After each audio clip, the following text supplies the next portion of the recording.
Bom, gente, vamos lá. Nós vamos estudar hoje o capítulo 5, né, de Apocalipse. Vocês devem se lembrar na aula passada, quem participou de maneira presencial ou quem teve a oportunidade de assistir o vídeo, né, da aula, que na verdade nós estamos tratando agora, são dois capítulos assim que se juntam, o 4 e o 5, porque é um capítulo que fala da visão que João teve do trono do céu, quando um anjo, né, quando ele ouviu uma voz dizendo para ele, sobe aqui, né? E eu falei que esse sobe aqui tem toda uma relação, assim, muito uma simbiose com o arrebatamento da igreja, não é? Sobe aqui, que eu vou te mostrar as coisas que depois destas vão acontecer, considerando as coisas, estas coisas, não é? Como o momento, o tempo, o período da igreja. Então ele teve uma visão do trono, ele viu uma figura no trono, ele viu a imagem de Deus, né? E tentou traduzir aquela imagem de tanta glória, não é? Como uma pedra de jaspe, uma pedra de sárdio, e, enfim. E depois ele viu que do trono saíam relâmpagos, não é? E ardiam 7 lâmpadas, que eram os 7 Espíritos de Deus, que nós já comentamos em outras aulas a respeito. Ele tinha visto um mar de vidro semelhante ao cristal, e viu os 4 seres viventes, não é? Sempre clamando sem parar, santo, santo, santo, é o Senhor dos exércitos, né? O Todo-Poderoso, aquele que era, que é e que há de vir. Muito bem. E aí, não é? Na continuação dessa imagem que ele está tendo, desse arrebatamento, o que acontece que foi descrito no capítulo 5? Eu vou dividir em trechos, não é, o estudo desse capítulo, porque é de uma visão tão gloriosa, mas a gente precisa se colocar, como eu sempre falo, no lugar de João, como se nós estivéssemos pegando carona com ele, para acompanhar exatamente aquilo que ele viveu, a experiência profunda que ele viveu. Então, os 4 primeiros versículos, não é, do capítulo 5, começam assim: vi na destra do que estava sentado sobre o trono um livro escrito por dentro e por fora, selado com 7 selos, e vi um anjo forte, bradando com grande voz: quem é digno de abrir o livro e de desatar os seus selos? E ninguém no céu, nem na terra, nem debaixo da terra podia abrir o livro nem olhar para ele. E eu chorava muito, porque ninguém fora achado digno de abrir o livro, nem de o ler, nem de olhar para ele. Então, eu queria que vocês vissem, em primeiro lugar, essa imagem. Deixa eu ver se eu acho essa imagem aqui.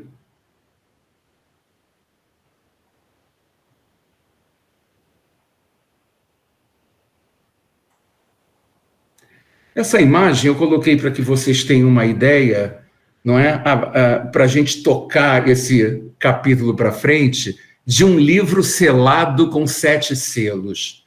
Vocês podem ver aí que em cima, não é? É um rolo, ninguém vai imaginar que esse livro que a Bíblia fala em Apocalipse, nem nos outros livros da Bíblia, não é? São livros como nós conhecemos hoje, que tem página 1, 2, 3, não é? E, enfim, livros que você passa de uma página para outra, não é, da direita para a esquerda, mas o rolo era um rolo como o da Torá, né, do Pentateuco, onde você abria, e ele, pelo que está escrito aqui, era um livro que estava escrito, na realidade, por dentro e por fora. Por isso é que fiz questão de colocar essa imagem aqui, para vocês verem as letras em hebraico escritas por fora, porque certamente, não é, está por dentro também escrito, não é? Tem coisas escritas e que estão seladas, na realidade, por dentro e por fora, não é? Além disso, eu vou voltar aqui, deixa eu tentar mostrar uma coisa que está escrito aqui.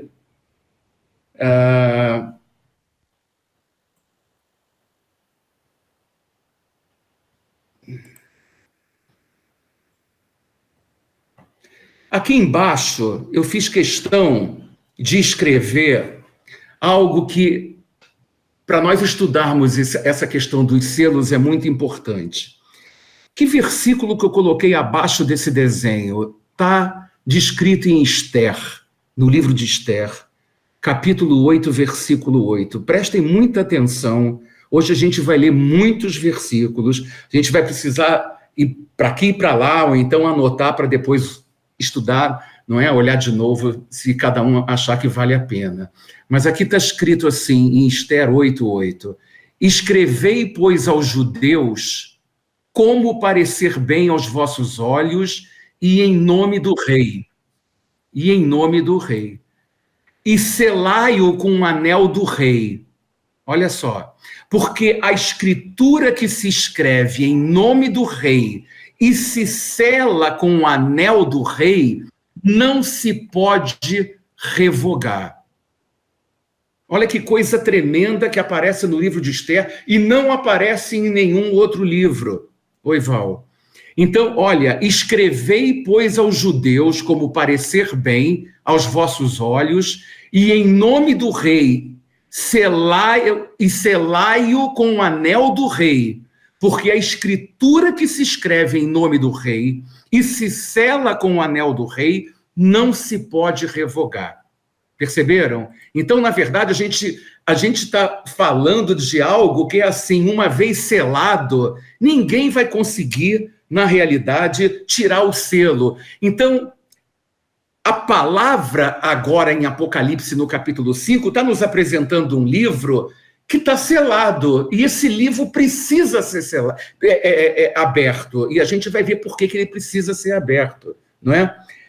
A segunda coisa que eu quero mostrar para vocês, além desse contexto que eu coloquei no livro de Esther, nós vamos dar uma olhadinha rápida aqui no livro, eu acho que eu também fiz esse versículo para todo mundo aqui, deixa eu ver se eu acho ele aqui. De qualquer maneira, eu vou ler com vocês, eu vou abrir, e eu queria, se todo mundo conseguiu abrir em Zacarias, no capítulo 5, tá? No capítulo 5, né, o penúltimo livro do Antigo Testamento, capítulo 5, versos 1 a 4. Prestem muita atenção nesse contexto aqui. Outra vez levantei os meus olhos, e olhei, e vi um rolo voante. E ele me disse, que vês? E eu disse, Zacarias respondendo, vejo um rolo voante que tem 25 côvados de comprido e 10 côvados de largo. Então me disse, esta é a maldição que sairá pela face de toda a terra, porque qualquer que furtar será desarraigado, conforme a maldição de um lado, e qualquer que jurar falsamente será desarraigado, conforme a maldição do outro lado. Ou seja, tem maldição escrita nos dois lados do rolo.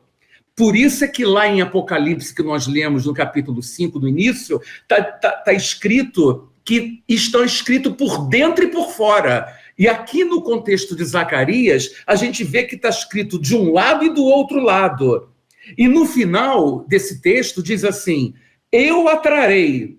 Na verdade, Deus está dizendo que trará o quê? A maldição.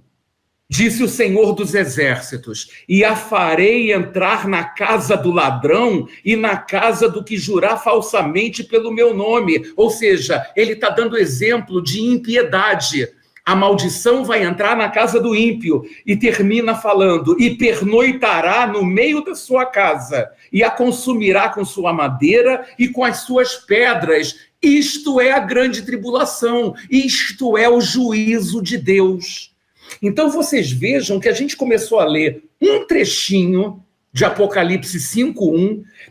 Eu mostrei os selos que a gente encontra, né, sobre o anel que foi selado por um rei que não pode ser revogado, em Esther 8:8, não é? E aí o que acontece é que logo depois eu estou falando de um contexto que está em Zacarias. Em Zacarias 5, de 1 a 4, ok? Agora, a gente precisa continuar a estudar contextos do Antigo Testamento, não é? Vamos abrir, então, eu vou tentar agora botar um slide, ver se eu tenho aqui, de Ezequiel, nós vamos para Ezequiel agora. O Flávio está tentando entrar.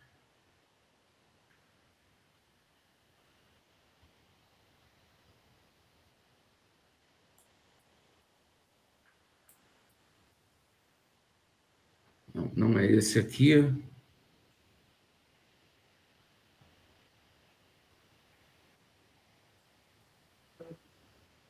Oi, Flávio. Oi, desculpa aí atraso. Nada, cara. Também não. Olha, gente, hoje está... Como eu não tenho os títulos, porque eu fiz um slide com letrinha e eu não consigo achar, porque só me aparece... Está aqui, achei. Tá? Vou botar aqui para facilitar vocês, para a gente facilitar a leitura, ok? Então, esse texto de Ezequiel, não é? Esse contexto que eu separei em 3 partes, ele vai fazer parte também do nosso raciocínio, tudo para que nós possamos explicar os 4 primeiros versículos de Apocalipse 5. Então, a gente pode ir para Ezequiel 2, no capítulo 3. Ezequiel 2, no capítulo 3, diz assim: ele me disse, filho do homem, eu te envio aos filhos de Israel, às nações rebeldes que se insurgiram contra mim. Eles e seus pais prevaricaram contra mim até precisamente o dia de hoje. Está em Ezequiel 2, verso 3. Logo depois, tem um contexto no próprio capítulo 2 de Ezequiel, e nos versos 9 e 10, que diz assim: então vi, e eis que uma mão se estendia para mim, e eis que nela estava um rolo. Olha de novo, por isso, por que eu estou estudando, por que nós estamos estudando essas correlações. Estava um rolo de livro, e estendeu diante de mim, e ele estava escrito por dentro e por fora, exatamente o mesmo rolo que João viu na mão direita de Deus, do Senhor, o mesmo que estava escrito, maldição de um lado, maldição de outro, no livro, no contexto de Zacarias que nós lemos há pouco.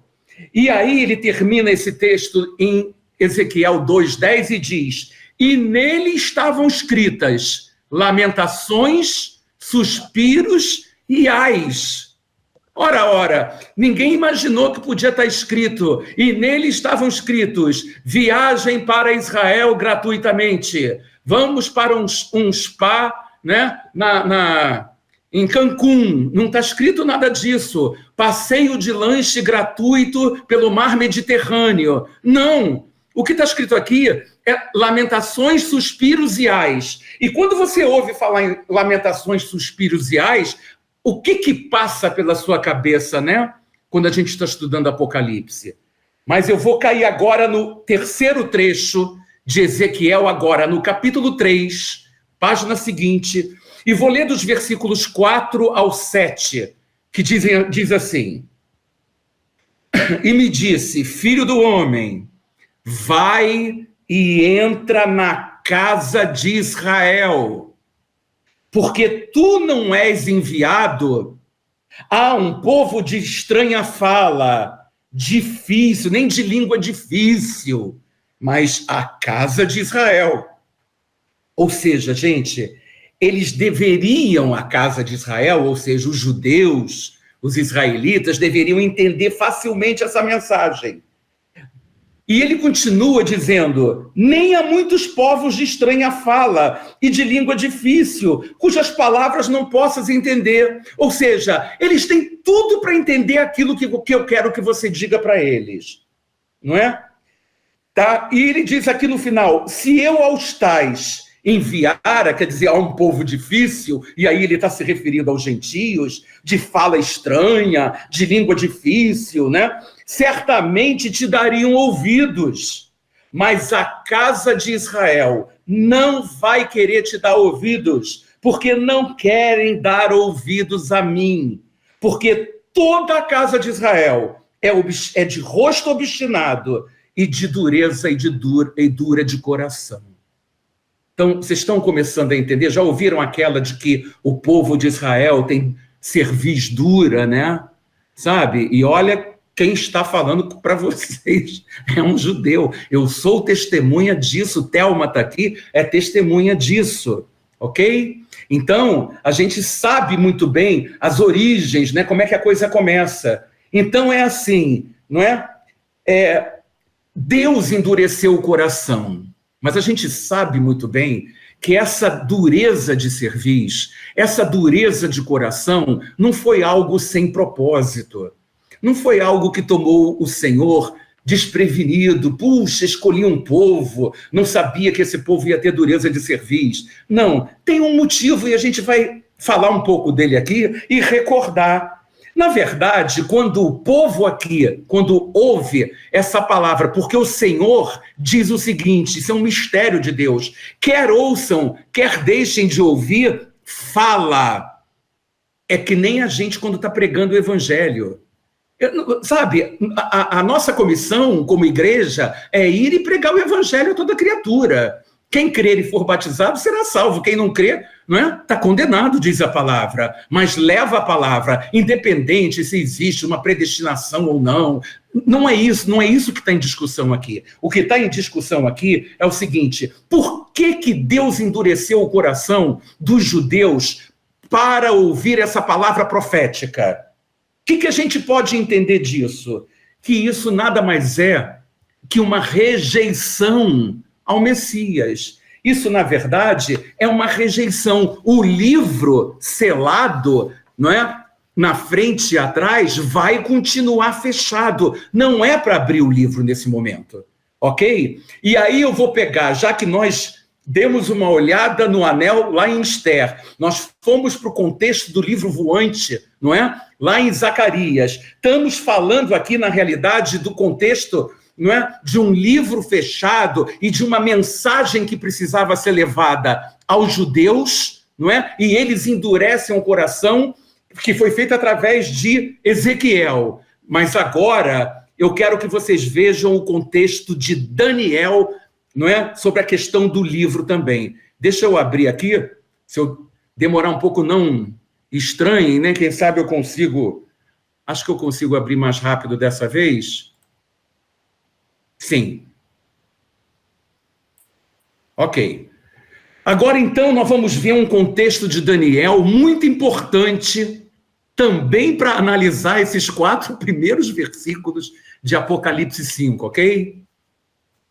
Daniel, inicialmente, gente, o último capítulo de Daniel, quem quiser abrir, ou quem quiser apenas acompanhar, se dá para ver bem no slide, tá? Mas Daniel 12, o último capítulo do livro de Daniel, não é? Nós vamos dar uma lida em 6 versículos, primeiramente o 12, de 1 a 4, tá? Diz assim, vou fazer pequenos comentários, sabe, durante essa leitura, para facilitar o entendimento. Vejam só, nesse tempo, de cara, me deem um crédito agora, nesse tempo, não é? É o tempo da grande tribulação, ok? Nesse tempo se levantará Miguel, o grande príncipe, o defensor dos filhos do teu povo. Isso está confirmado em Apocalipse 12, no verso 7. Tá? Eu até coloquei entre parênteses aqui, tá? Aqui no slide não está, eu botei na minha leitura, não é? Quem quiser, quando ele fala de Miguel, Apocalipse 12, 7 diz, e houve guerra no céu, Miguel e os seus anjos batalhavam contra o dragão, e o dragão e seus anjos batalhavam. Então, este é o Miguel que eu estou falando aqui, é o príncipe de Israel, na verdade, o arcanjo de Israel. E diz assim, e haverá tempo de angústia. Estão acompanhando comigo? Daniel 12, qual nunca houve desde que houve nação até aquele tempo. As mesmas palavras ditas em Mateus 24, 21, gente. Mateus 24, 21, essa está anotada aqui no slide, está escrito, porque haverá uma tribulação tão grande como nunca houve desde o princípio, nem jamais haverá. Lembra disso, gente? E se aqueles dias não fossem abreviados, até os escolhidos, não é? Não passariam na prova que vão passar. Então aqui ele está dizendo mais uma vez, haverá tempo de angústia, é Daniel que está ouvindo essa profecia, desde que houve nação até aquele tempo, mas naquele tempo, que é o tempo da grande tribulação, será salvo o teu povo. Que povo é esse, gente? O povo de Israel, o povo judeu. Esqueçam igreja. Não tem igreja onde nós estamos estudando nesse momento. Igreja, vou falar depois onde ela está. Então, na realidade, se antes o povo de Israel não ouviu, é porque havia uma necessidade de chamar de povo alguém que não era povo. Adelson, Felipe, Flávio, Jurema, Jaqueline, Alexandra, Aval, todo mundo que está aqui, todo mundo, os gentios tinham que participar disso. Então, se os judeus naquela época abrissem o livro, desobedecendo, na realidade, eles teriam aceito Jesus. Presta atenção como é que funciona o script de Deus. Mas eles não podiam aceitar, eles tinham que realmente rejeitar. É o que eu falei para vocês com relação ao cronômetro profético. É porque terminou a 69ª semana, não é? E simplesmente, como os judeus não tinham aceitado Jesus, Deus parou o cronômetro. Para quê? Para que um povo, que é a igreja, formada por judeus e não judeus, pudesse realmente ter acesso à palavra de Deus. E então, quando... Olha aqui, ó. Então, quando a igreja... Então, quando a igreja for arrebatada, olha lá, gente, lembra desse quadrinho, desse gráfico? Então, esse tempo entre essa primeira seta da esquerda e esta aqui, a segunda, da esquerda para a direita, é o tempo da igreja. Se não houvesse esse tempo da igreja, a profecia teria se cumprido. Qual profecia? A profecia das 70 semanas de Daniel. Então, a semana 70ª seria contínua à semana 69ª, mas não foi esse o propósito de Deus. Mas por que você está preocupado com isso, Rubens? Porque a profecia das 70 semanas era uma profecia para o povo judeu, para Jerusalém. Está escrito em Daniel 9:24. Mas Deus, na sua misericórdia, teve que parar o cronômetro dele para que os gentios e judeus se juntassem no mesmo corpo chamado igreja. Então, quando acontecer tudo que tem que acontecer entre essa segunda seta e a terceira seta, que é o período da última semana de Daniel, que eu tenho chamado os últimos 3 anos e meio, a segunda metade de grande tribulação, e aí sim o livro vai ser aberto, porque agora vai poder ser aberto. Então, as tribulações, as lamentações, os suspiros, os ais de que Ezequiel fala, vão ser abertos exatamente aqui. E aí, como é que Daniel termina, não é? Como é que Daniel fala, não é? Aqui eu estava lendo, né, gente? Vamos voltar para o texto de Daniel, onde eu disse... Mas naquele tempo, ainda no início do Daniel 12, versos 1, 2, 3 e 4, diz assim, mas naquele tempo, que é o tempo da grande tribulação, será salvo o teu povo, todo aquele que for achado inscrito no livro. Será que vai ser salvo mesmo o povo, hein, Flávio? Hein, Felipe? É só a gente abrir em Romanos 11, 26. Rapidamente, sem fechar Apocalipse, vamos abrir em Romanos, capítulo 11, versículo 26, para a gente mexer com a Bíblia. Vamos lá, gente. Romanos 11, 26.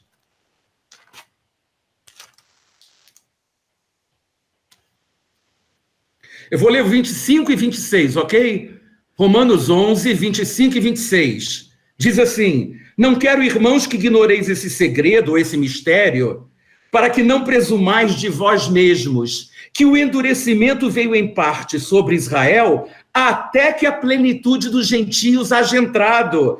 E olha só o 26. E assim todo Israel será salvo. Eu podia até botar um parênteses assim para ajudar Paulo, na boa, dizendo assim: todo aquele que for achado inscrito no livro. Exatamente o que a gente leu em Daniel, não é?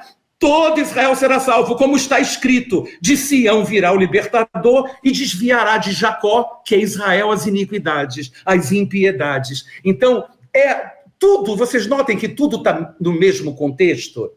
E aí os versículos de Daniel continuam assim: muitos dos que dormem no pó da terra, voltando para Daniel, gente, muitos dos que dormem no pó da terra ressuscitarão, uns para a vida eterna e outros para vergonha e horror eterno. Lembra disso? Primeira ressurreição, bem-aventurado e santo é aquele que tem parte na primeira ressurreição. Apocalipse 26, 20, verso 6. E os outros para vergonha e horror eterno. O que é isso? Simplesmente a segunda morte. É no momento do juízo, eles são ressurretos, entram no juízo. E nós, Rubens, nós não entramos em juízo. Por quê? Porque está escrito que todo aquele que crê no Senhor não entra em juízo, mas já passou da morte para a vida. Isso só vai ser testificado quando os nossos nomes estiverem escritos no livro da vida. Entendeu? No dia do juízo final.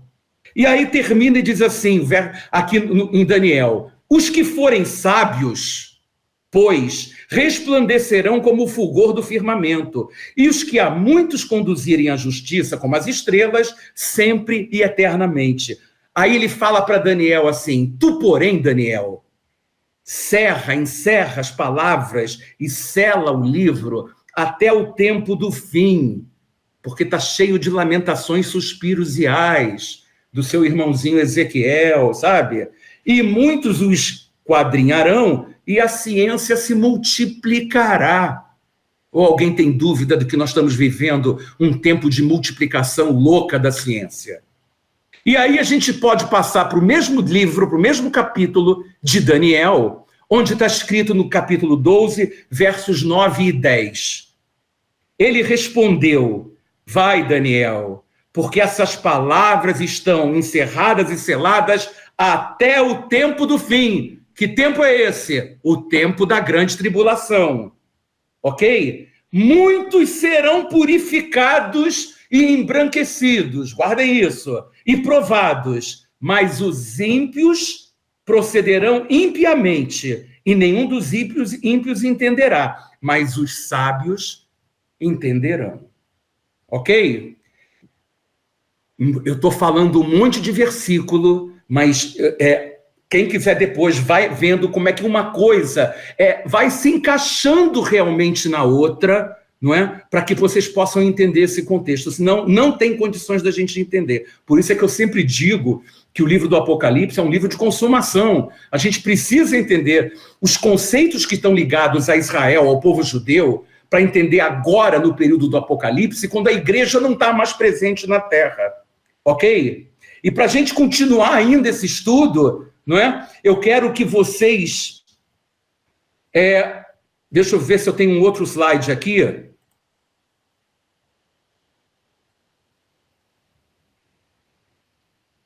Deixa eu ver se tem um outro slide aqui. Acho que deixa eu ver se é esse aqui.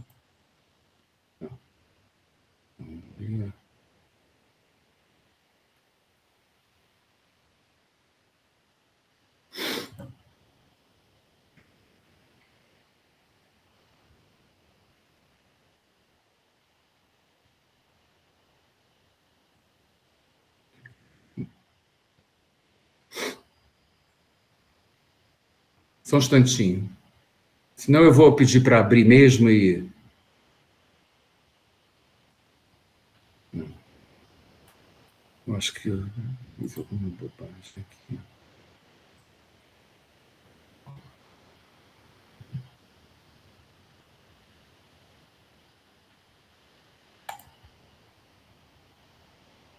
Gente, eu realmente não...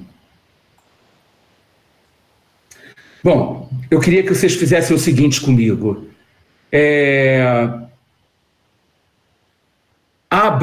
Nós vamos abrir 2 páginas simultâneas da Bíblia. Abram em Ezequiel 3,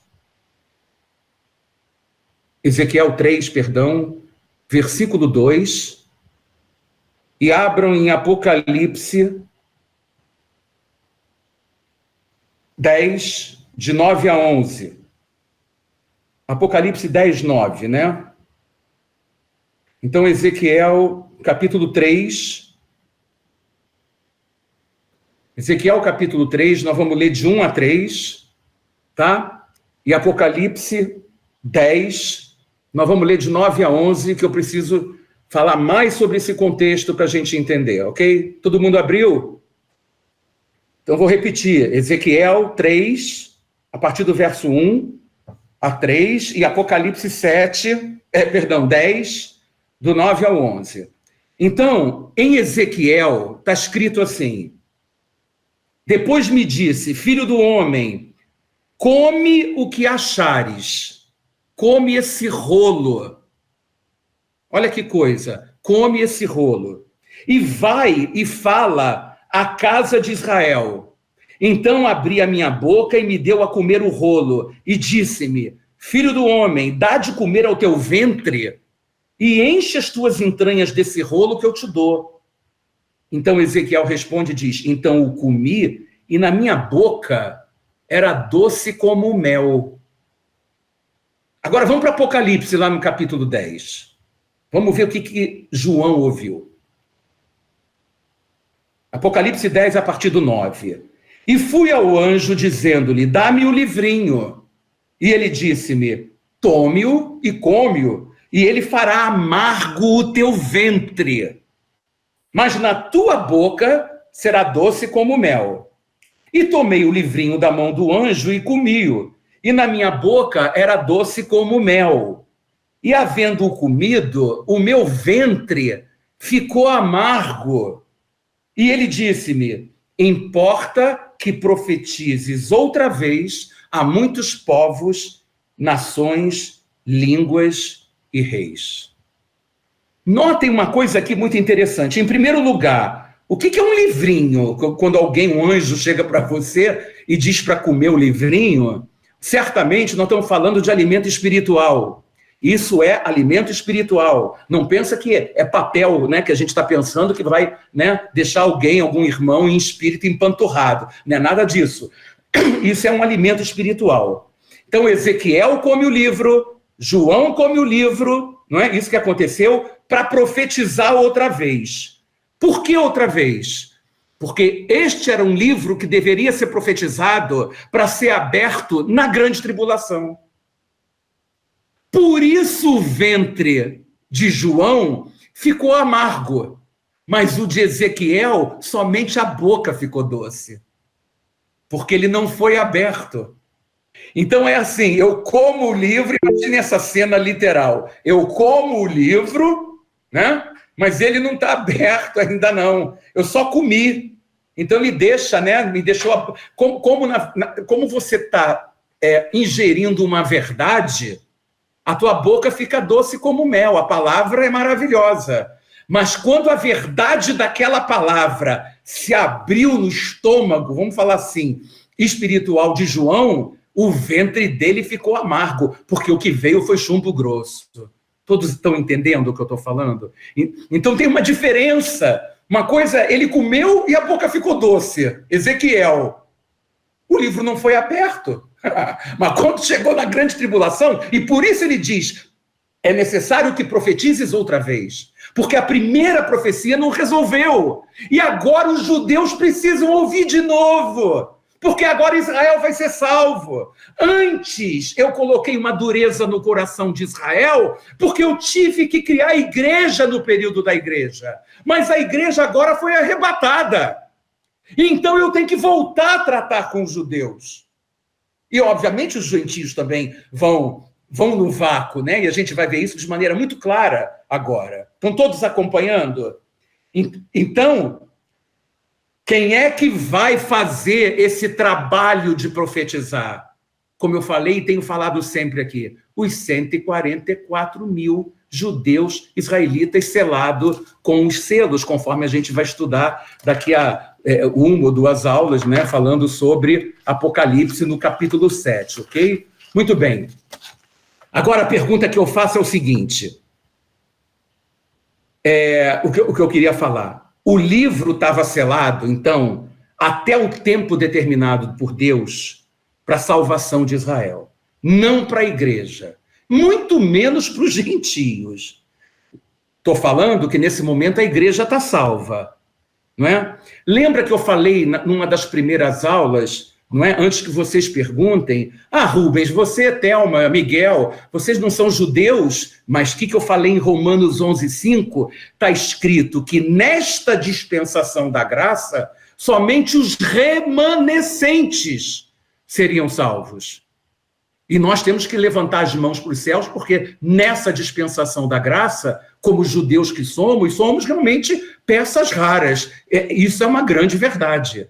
Mas Israel como um todo, só no final e no período da grande tribulação, quando realmente clamarem pelo Messias. Então a igreja, a noiva nesse momento, está lá, né? Como é que, né, Thelma, Jurema, Alexandre, né, as mulheres aqui, Val, vão para o salão, né, quando tem um noivado, e vão ficar o dia inteiro lá, entendeu? Naquela parafernália toda que a mulher fica, né? Quando tem um casamento, quando tem alguma coisa. A igreja está exatamente assim, vai estar assim naquela época. Mas Israel e os gentios vão estar passando sufoco na garagem, gente. Então isso precisa ficar muito claro. A igreja no período da grande tribulação, né? E eu perdi, ou seja, investi 2 aulas falando que a igreja não passa pela grande tribulação, e devo ter trazido uns 10 argumentos aqui. E Israel, sim, e os gentios vão passar por isso na realidade. Agora, por que o livro precisava ser aberto e não foi antes? Porque senão não haveria salvação para Israel, em primeiro lugar, não é? Em segundo lugar, o que ia acontecer? O livro aberto fala da volta de Jesus. Se o livro não fosse aberto, como é que a gente saberia que o Senhor vai voltar? Não é verdade? Por isso o Apocalipse é efetivamente um livro de consumação. Agora, gente, prestem muita atenção. Vamos lá, vamos fazer um passeio aqui rapidamente. Voltando ao contexto de Daniel 12, 9 e 10, versículo 9 e 10. Daniel 12, anotem, né? Daniel 12, versículos 9 e 10. Está escrito aqui o seguinte, prestem atenção. Ele disse, vai Daniel, porque estas palavras estão fechadas e seladas até o tempo do fim. Aí ele diz assim, muitos serão purificados, embranquecidos e provados. Muitos serão embranquecidos, purificados e provados. Muito bem. Agora eu vou ler para vocês Apocalipse 7, 14. 13, 14. Diz assim, então um dos anciãos me perguntou, estes que estão vestidos de branco, quem são eles e de onde vieram? Respondi-lhe, Senhor, tu sabes, disse-me ele, esses são os que vieram da grande tribulação e lavaram suas vestes e as branquearam no sangue do Cordeiro. Nós acabamos de ler que muitos serão embranquecidos e purificados. Daniel já tinha falado sobre isso. Perceberam? Daniel já tinha falado sobre isso. Peguem Apocalipse, naquele texto do livrinho que nós lemos, em Apocalipse 10, quando eu falei que João teria que profetizar novamente, Apocalipse 10, né? Lá no último versículo, quando ele diz que o ventre ficou amargo, no versículo 11, está escrito assim, Apocalipse 10, verso 11. Então foi-me dito, importa que profetizes outra vez Acerca de quem? De muitos povos, nações, línguas e reis. Ok? Agora volta uma folha em Apocalipse e vamos para Apocalipse no capítulo 7, no verso 9. Quem é que está recebendo a mensagem, né, quando os livros foram abertos? Apocalipse 7, verso 9. Depois dessas coisas olhei e vi uma grande multidão que ninguém podia contar. Olha agora, de todos os povos, tribos, línguas, nações, que estavam de pé diante do trono e perante o Cordeiro, trajando compridas vestes brancas, porque foram purificados, e com palmas nas mãos. Estão acompanhando? Agora, na folha anterior, no capítulo 5, que nós estamos estudando novamente, no verso 9, eu quero que vocês acompanhem comigo, Apocalipse 5, verso 9. Diz assim: e cantavam um novo cântico, dizendo: digno és de tomar o livro, de abrir os seus selos, porque foste morto, e com teu sangue compraste para Deus homens de toda tribo, língua, povo e nação.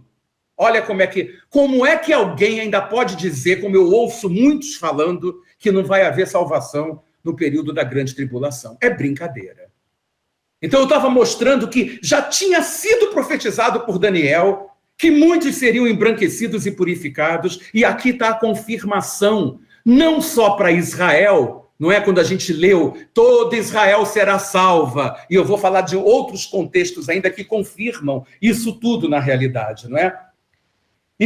Vocês se lembram que quando nós estudamos na primeira ou na segunda aula sobre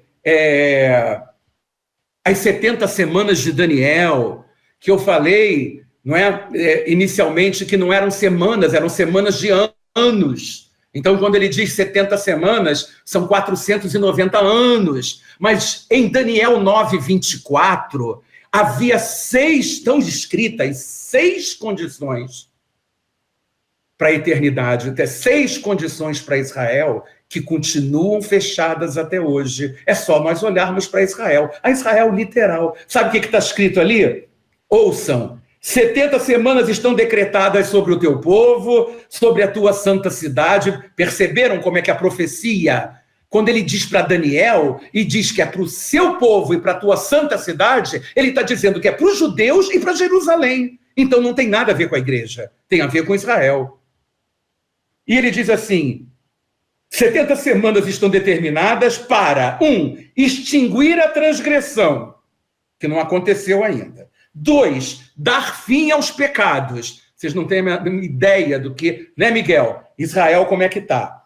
3, expiar a iniquidade. Continua.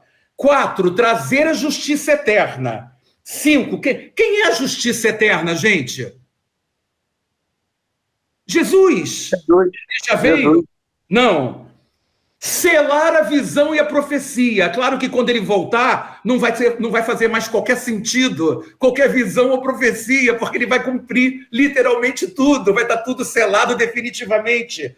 E ungir o Santo dos Santos. Quem é o Santo dos Santos? O Senhor. Então, isso aqui não aconteceu. Isso aqui só vai acontecer depois da grande tribulação. Estão todos acompanhando? Muito bem. Agora, né, eu tinha lido o mesmo texto, em Romanos, né, para falar que virá de Sião o libertador e toda Israel será salva. Agora, vejam só em Apocalipse 1, verso 4. Olha só o que acontece em 5, Apocalipse 5, no versículo 4, diz assim: e chorava muito, João chorando, porque ninguém for achado digno de abrir o livro, nem de ler, nem de olhar para ele. Gente, a verdade é a seguinte: João, ele fica desesperado pelos não salvos. Ele, na verdade, fica desesperado, né? Aquela questão lá de Apocalipse, né? esses aí quem são? São os que vêm da grande tribulação. A verdade é que dá uma sensação, e aí eu vou falar por uma questão do que eu penso. Lembra que nós falamos sobre alma, espírito, quando ele foi arrebatado e tudo mais. Ele foi arrebatado, mas ele precisava da alma para poder o quê? Para poder registrar, né? A memória faz parte da alma humana. Só que eu percebo por essa passagem que ele poderia registrar, mas ele não tinha lembrança das coisas da terra quando ele foi arrebatado. Então foi um arrebatamento de sentidos, foi um arrebatamento em espírito, como aparece escrito 2 vezes. Ele precisava, na minha maneira de ver da alma, para registrar todas as visões, não é? Que ele teve. No entanto, ele não chegou no céu dizendo, meu Deus, meu filho não foi convertido, minha tia, não sei o quê. Exatamente como nós, quando recebermos, se nós morrermos hoje, estivermos em espírito, também não vamos nos lembrar. Porque senão vai ser uma choradeira imensa no céu. E não é isso. No inferno é diferente. No céu, né? No céu as pessoas não têm memória das coisas ruins. Senão não é céu.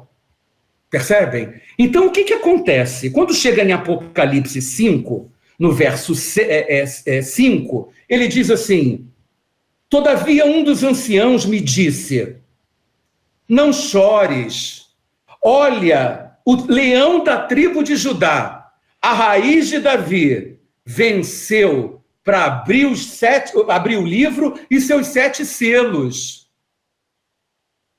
Então, olha o que João fala. Então vi no meio do trono e dos 4 seres viventes e entre os anciãos, em pé, um cordeiro como havendo sido morto. Eu vou mostrar aqui. E tinha 7 chifres e 7 olhos, que são os 7 espíritos de Deus, enviado por toda a terra. Prestem muita atenção. Quando o ancião chega para ele e diz, cara, o leão da tribo de Judá, a raiz de Davi, ele venceu. Ele não chegou e falou, puxa, é mesmo, logo eu, João, que estava ali debaixo da cruz. Eu me lembro quando Jesus chegou para mim e falou, mulher, eis o teu filho e tal. Ele não se lembrou de nada disso, ele não deu um urra para lá, não foi isso que ele fez. Apenas o texto diz que então ele viu e olhou no meio, não é, do trono e dos 4 seres viventes, em pé, um cordeiro como havendo sido morto. É como ele diz o seguinte, o que é isso? Prestem muita atenção. Então, eu vou até botar essa dá para achar fácil aqui, né? Essa dá para achar fácil aqui. Aqui, ó, eu achei linda essa... Né, peguei na internet, né, tá aqui, ó. Então vi no meio do trono e dos 4 seres viventes e entre os anciãos, de pé, um cordeiro como tendo sido morto. Aí estão vendo aqui, dá para ver bem a figura, né, do cordeiro mesmo, né? Então o que ele viu foi a figura de um cordeiro. Ele viu Jesus como se ele, naquele momento, efetivamente ele associou. Só que logo depois ele diz assim, e tinha 7 chifres e 7 olhos, que são os 7 espíritos de Deus, enviado por toda a terra. 7 chifres e 7 olhos, enviados por toda a terra. Um cordeiro... Olha só, gente, não são 7 chifres, ninguém vai imaginar, porque quando essa tradução vem aqui, aparece logo aquela ideia do chifre, né? Chifre? É chifre, né? Chifre não vou explicar o que é. Então, você não consegue imaginar a figura do Senhor com aquilo. O que João está vendo, efetivamente? Ele está vendo ele está vendo a menorá. Ele está vendo o candelabro de 7 braços. Por quê? Porque o candelabro de 7 braços simboliza o Espírito Santo. E onde está o corpo, onde está Jesus, o Espírito Santo está presente, gente. Isaías 61, 1, o que diz? O Espírito do Senhor está sobre mim, é Jesus que está falando, ali naquele trecho do Antigo Testamento, e que repete em Lucas 4. O Espírito do Senhor está sobre mim. Quando ele estava sendo batizado no Jordão, por João Batista, não é? Viu-se o quê? O Espírito em forma corpórea, não é? Uma pomba pousando sobre ele, para mostrar o quê? Que o Espírito Santo está sempre sobre o corpo. e sobre o cabeça. Então trabalham juntos. Então não adianta você tem que estar cheio do Espírito para estudar a palavra. Você tem que estar com a palavra para ser cheio do Espírito. Os dois trabalham juntos. É uma dupla. Perceberam? Por isso é que quando a igreja, que é o corpo, não estiver mais na terra, o Espírito Santo termina o ministério dele. Ela vai estar, o Espírito vai estar, onde está o cabeça e o corpo. É isso que vai acontecer. Vamos lá, gente, vamos continuar então. Né? Então, nós estamos no versículo de Apocalipse 5, no capítulo 6, não é? Eu vou ler do 5 ao 7 para a gente pegar mais esse contexto aqui. Diz assim: todavia um dos anciãos me disse, não chores, olha, o leão da tribo de Judá, a raiz de Davi, venceu para abrir o livro e seus 7 selos. Que coisa maravilhosa, né? Que vamos dizer assim, alívio, vamos dizer assim, ele deve ter sentido. Então vi no meio do trono e dos 4 seres viventes, que nós estudamos na aula passada, e entre os anciãos, em pé, um cordeiro. Notem, um cordeiro, em todas as traduções, vem com C maiúsculo. Então, estamos falando de Jesus mesmo. Ele viu o cordeiro ensanguentado. Por quê? Como havendo sido morto. Né? Por isso é que eu fiz questão de mostrar aquele slide, que mostrava realmente como é que é um cordeiro morto. Né? E quem é o cordeiro de Deus. Tá ok? E tinha 7 chifres e 7 olhos, que são os 7 espíritos de Deus enviados por toda a terra. Tá? 7 espíritos de Deus, nós já tínhamos visto isso em 2 outras aulas, mas eu quero falar dos 7 olhos agora. Então vamos todo mundo para Zacarias, vamos voltar lá para Zacarias, penúltimo livro do Antigo Testamento, tá? Zacarias, capítulo 3. Zacarias, capítulo 3, tem um texto muito profundo, interessantíssimo. Eu não entendo por que Zacarias é um dos livros menos comentados, né? Mas ele tem coisas tremendas e muito profundas aqui. Bom, todos abriram? Penúltimo livro, né, do Antigo Testamento, Zacarias, capítulo 3. Vamos dar uma lida do 1 ao 10, tá? Eu vou ler aqui. Prestem muita atenção nesse texto, gente. Deus me mostrou o sumo sacerdote Josué. Por favor, não me confundam com Josué da época de Moisés, ok? Sumo sacerdote Josué, o qual estava diante do anjo do Senhor.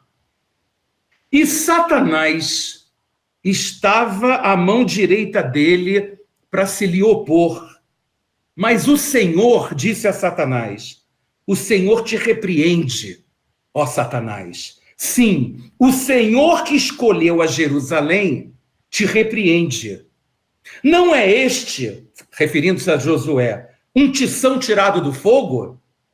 Ora, Josué, trajado de vestes sujas, que fala do pecado, estava diante do anjo. Tomou este a palavra e disse aos que estavam diante dele: tirai-lhe as vestes sujas. Quem é que tira nossas vestes sujas, né? A Josué disse: eis que tenho feito que passe de ti a tua iniquidade, e te vestirei de trajes finos. Olha só como é que aqui está se falando de justificação e de santificação. E disse eu: ponham-lhe um turbante limpo sobre a cabeça, uma mitra, né, como se fala.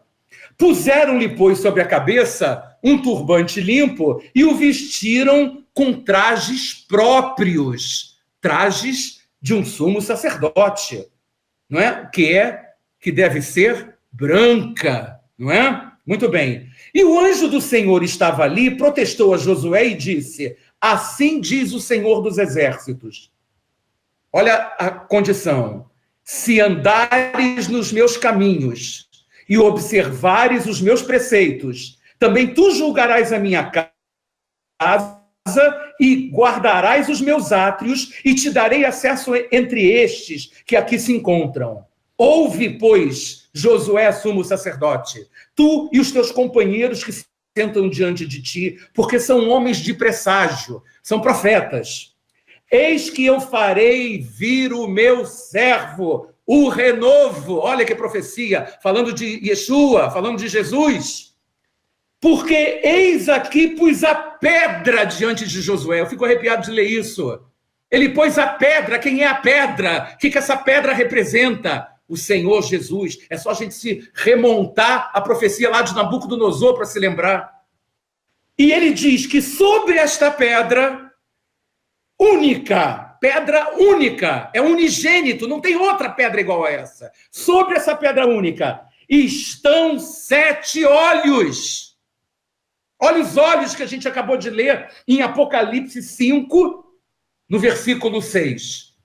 Vou repetir. Então vi no meio do trono e dos 4 seres viventes e entre os anciãos em pé um cordeiro como havendo sido morto e tinha 7 chifres e 7 olhos. Olha os olhos aí. Aí ele termina e diz: eis que eu lavrarei a sua escultura, diz o Senhor dos Exércitos, e tirarei a iniquidade dessa terra num só dia. Que dia foi esse, gente, em que a iniquidade da terra foi tirada? O dia que Cristo foi crucificado. Aqui remonta à cruz de Cristo. A iniquidade foi tirada ali. Naquele dia, para terminar, diz o Senhor dos Exércitos: cada um de vós convidará o seu próximo para debaixo da vide e debaixo da figueira. Isso, obviamente, é uma prefiguração, é uma alusão ao tempo do milênio, ao tempo de paz, ao tempo onde, né, a gente vai poder fazer churrasco sem ficar preocupado de ser assaltado, sem ficar preocupado com o preço da carne, tá entendendo e tal. Certamente vai ter picanha, né? Não vai ter problema, só uma brincadeira aqui entre a gente, para não ter problema nenhum. Vocês entenderam isso? Tá? Então, isso para mostrar que são os olhos, não é? Quando chega no verso 7, ele diz assim: e veio e tomou o livro da mão direita do que estava sentado no trono. Agora eu quero que vocês fechem os olhos, imaginem a cena do próprio Deus do universo sentado com um livro selado na mão direita dele, não é?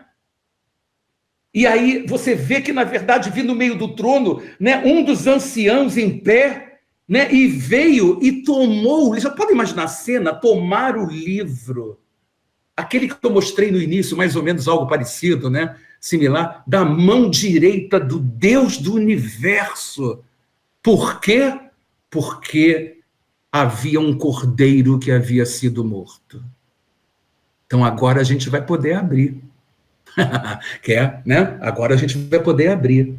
Aí começa a adoração, porque cada vez que existe um fato, não é, tremendo no céu, o céu é um lugar de adoração perfeita, constante, eterna. A gente não tem ideia, porque qualquer movimento que o Senhor faça no céu, os anjos, arcanjos, anciãos, 24 anciãos, os querubins, os serafins, os 4 seres viventes, todo mundo entra em perfeita adoração a Deus. É direto isso, gente. E a gente vai fazer parte disso, em nome de Jesus. Então, o verso 8 diz assim: logo que tomou o livro, os 4 seres viventes e os 24 anciãos prostraram-se diante do cordeiro, tendo todos eles uma harpa e taças de ouro cheias de incenso, que são as orações dos santos. Para aí, vamos parar. Eles estão jogando para o cordeiro, derramando harpa, que mostra, né, que simbolizam louvor, e taças de ouro cheias de incenso, e nós sabemos que incenso, né, são as orações dos santos. Que santos? Que orações são essas? Porque a igreja está onde? Está no céu. Então, a igreja no céu, o que está acontecendo, na verdade, é que não é ela que está orando, porque acabou o ministério dela de orar, do Espírito Santo fazer a conexão entre terra e céu, tudo que for ligado na terra terá sido ligado no céu, não é isso? Tudo que for desligado na terra terá sido desligado no céu. Não estamos vivendo mais aqui, nesse contexto, essa questão da oração. Então, que santos são esses? Que incenso é esse? Eu vou mostrar para vocês qual é. Página seguinte, capítulo 6, que a gente vai estudar na aula que vem. Logo no seguinte aí, a partir do verso 9, Apocalipse 6. Não precisa nem virar a página, não sei se a Bíblia de vocês vira. Apocalipse 6, verso 9, diz assim, vamos ler do 9 a 11. Quando ele abriu, é o quinto selo, quando ele abriu o quinto selo, vi debaixo do altar as almas dos que foram mortos por causa da palavra de Deus e por causa do testemunho que deram. E clamavam com grande voz, dizendo: até quando, olha a oração, até quando, ó verdadeiro e santo soberano, não julgas e vingas o nosso sangue dos que habitam sobre a terra? E aí no 11 diz: e foram dadas a cada um deles compridas vestes brancas, e foi-lhes dito que repousassem ainda por pouco tempo, até que se completasse o número de seus conservos e seus irmãos que haviam de ser mortos, como eles também foram. Então, na verdade, essa oração é assim, né? Não se deixaram marcar pela marca da besta, na época da grande tribulação, eles são salvos. Deram compridas vestes brancas para eles. Eles clamam: vinga-nos, Senhor, vinga-nos, Senhor. Olha o sufoco que nós passamos. Quem são esses que vêm da grande tribulação? Esses são os que vêm de todos os povos, línguas, tribos e nações que branquearam suas vestes no sangue do Cordeiro. Então, outros vão morrer. Então, o que foi dito para eles é o seguinte: olha só, deixa eu juntar toda essa turma, porque vocês também são bem-aventurados, vocês também fazem parte da primeira ressurreição, vocês também vão receber corpos de glória, vocês também vão viver a eternidade, vocês não vão ficar para a segunda morte, que é o lago de fogo. Só que esses são aqueles que eu falei que estão pagando um preço, sendo batizados na sua própria morte, no seu próprio sangue, e não de acordo com a graça, como nós somos salvos hoje. Acompanharam? Verso 9. E cantava um cântico novo, dizendo: digno és de tomar o livro e de abrir os seus selos, porque foste morto, e com seu sangue compraste para Deus homens. Lembra que a gente leu há poucos minutos isso da outra vez? Compraste para Deus homens de toda tribo, língua, povo e nação. Foi pago um preço. Só que parte desse preço já está pago com a igreja, não é? Vivendo galardões e bodas. E agora há um outro grupo que faz parte dessa salvação. Verso 10. Para o nosso Deus os fizeste reino e sacerdotes, e eles reinarão sobre a terra. Ah, que interessante, não é? Fizeste reino e sacerdotes. Então vamos fazer o seguinte: nós sabemos que a igreja, prestem muita atenção, é um sacerdócio real, nação santa, povo, como é que fala? De propriedade exclusiva, peculiar de Deus. Está lá isso. Separado. Isso. Povo separado. Separado, né? 1 Pedro 3,8 está escrito isso. Isso. Okay? Uhum. Agora eu quero que vocês abram Êxodo, segundo livro da Bíblia. Vamos dar uma passeadazinha lá na Torá. Êxodo 19.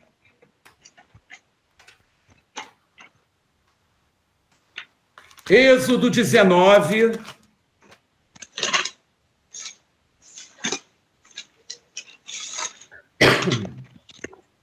Todos abriram? Segundo livro da Bíblia, Êxodo, Pentateuco, Torá, capítulo 19, quando o povo estava lá no Monte Sinai.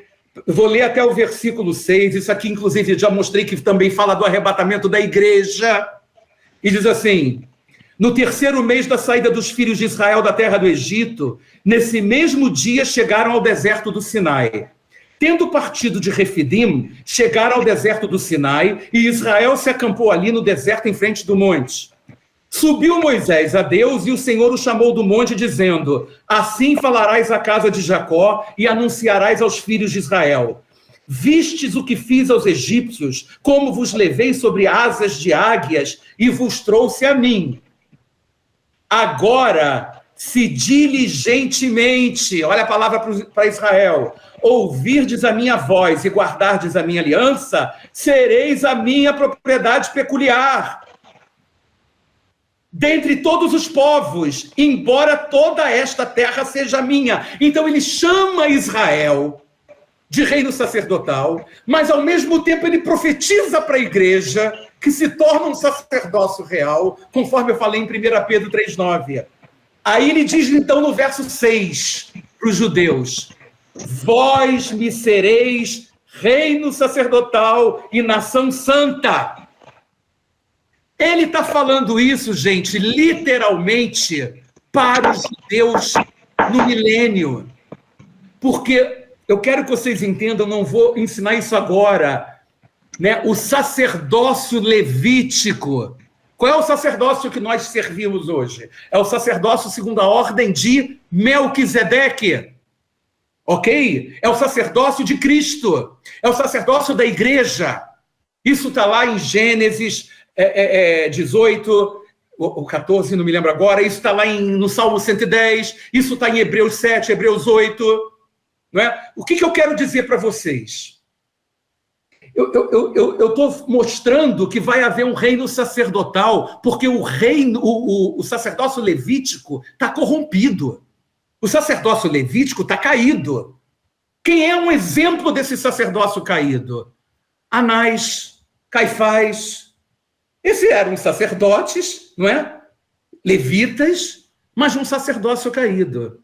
Agora, quando nós dermos uma estudada dos capítulos 40 a 48 de Ezequiel, vocês vão ler, porque é um dos textos mais profundos e complexos que tem na Bíblia. Vocês vão ver que em Zadok, não vou entrar em detalhe agora, será restabelecido o sacerdócio levítico. É o sacerdócio levítico restaurado. Puxa, Rubens, como é que você sabe disso? Eu sempre tenho falado, vocês não pensam que é no templo que vai ser reconstruído em Israel que Jesus vai estar. Ali vai estar o outro. Jesus vai estar em outro templo, e esse templo desce do céu. Tem uma passagem... Vocês querem ver isso? Vocês não estão acreditando em mim. Estou vendo todo mundo olhando para mim assim, com essa cara assim. Vamos lá, eu vou mostrar 2 itens rápido aqui para vocês. Vamos lá, vamos abrir em Miqueias, capítulo 4, gente. É a Nova Jerusalém, né, Rubens? Não é a Nova Jerusalém. Todo mundo... Eu vou te mostrar, não é. É modelo da Nova Jerusalém. Porque a Nova Jerusalém só desce no final do reino milenar. E esse templo desce no início. Tá? Se você comparar as dimensões desse templo com as dimensões da Jerusalém celestial, que estão escritas na Bíblia, em Ezequiel e em Apocalipse, você vai ver que são diferentes. Tá? É um modelo da Jerusalém celestial. Ok? Mas eu pedi para vocês abrirem a palavra em Miqueias. Há quanto tempo vocês não leem Miqueias? Vamos lá, gente. Miqueias, Naum, antes de Naum, Miqueias... Não é? Depois de Obadias, todos conseguiram abrir. Felipe está ali, né, Felipe? Abriu? Adelson, Davi? Sim. Miqueias 4, Thelma, abriu, Thelma? Miqueias 4, Flávio, para você eu não vou perguntar não, tá? Pastor, aqui eu nem me atrevo, tá? Miqueias 4, verso 1. Miqueias 4, verso 1, está escrito: mas nos últimos dias o monte da casa do Senhor será estabelecido no cume dos montes e se elevará sobre os outeiros e concorrerão a ele os povos. Vai ter adoração, povos vão para aquele lugar. Isaías 2 também fala sobre esse texto que está aqui. Agora, vocês querem a prova maior? Vamos para Zacarias, no capítulo 8. Vamos para Zacarias, no capítulo 8. Todos abriram Zacarias 8?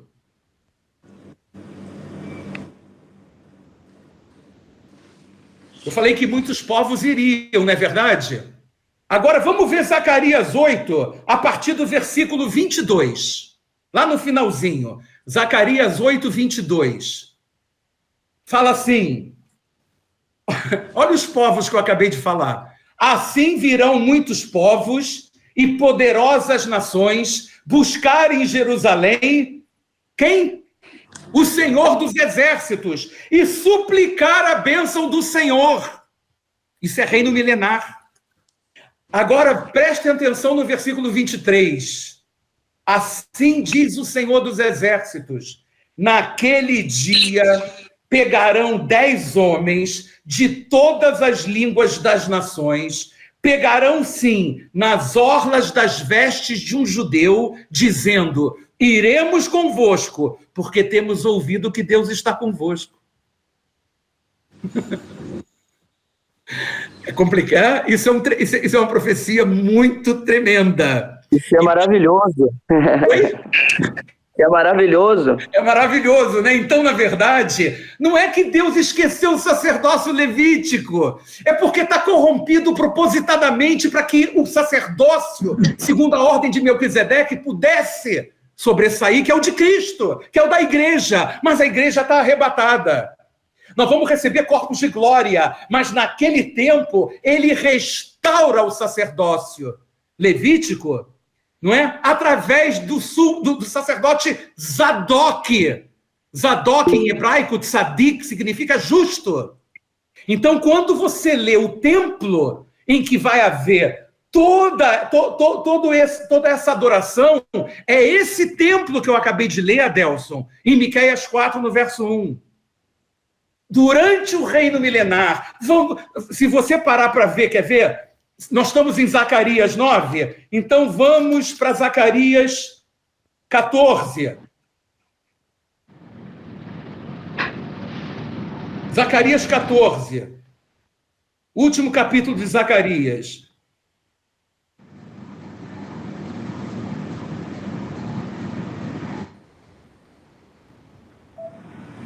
Verso 16. Zacarias, verso 16. Então, isso também é do reino milenar. Então, todos os que restarem. Lembra que eu falei do juízo das nações na aula passada? Vocês se lembram disso? Não é? Ovelhas à direita, cabritos à esquerda. Alguém me perguntou isso até depois, acho que não sei se foi o Davi, não é? Então, olha aqui que está escrito. Então, todos os que restarem de todas as nações que vieram contra Jerusalém. Isso é o Armagedon, que está escrito aqui. Subirão de ano em ano para adorar o rei, o Senhor dos exércitos, e celebrar a festa de tabernáculos. Olha que coisa tremenda. Então, neste templo vai haver adoração com a festa de tabernáculos quando o Senhor voltar. Durante 1000 anos, está entendendo? Esse sacerdócio vai ser restaurado. Agora, quando vier o juízo final, é diferente. Aí, Adelson, a Jerusalém celestial, ela se mistura, ela se funde com esse templo. Não vou falar disso agora, que vocês vão me achar doido. Mas haverá uma fusão, e aí toda a divindade vai estar no Filho.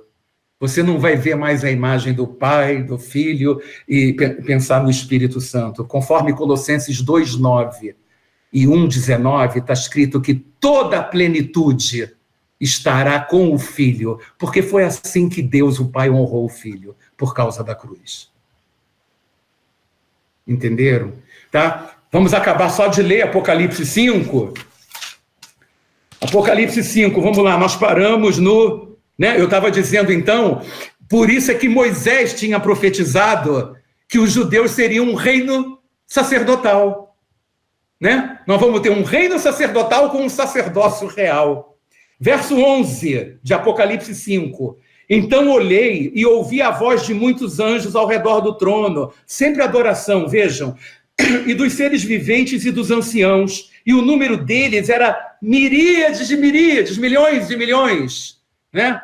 Uma miríade são 100 mil anjos, 10 mil anjos, nem sei, acho que são 10 mil, né? Miríades de miríades, proclamando com grande voz, olha a adoração, digno é o cordeiro que foi morto de receber poder e riqueza, e sabedoria e força e honra, e glória e louvor, só adoração. Então eu ouvi a toda criatura que está no céu, na terra, debaixo da terra, no mar, e a todas as coisas que neles há dizerem, olha a adoração perfeita, ao que está sentado sobre o trono, e ao cordeiro, seja o louvor, a honra, a glória e o poder para todo sempre. E os 4 seres viventes diziam amém, e os anciãos prostraram-se e adoraram. Esse é o que eu pude extrair para poder passar um pouquinho para vocês de Apocalipse 5.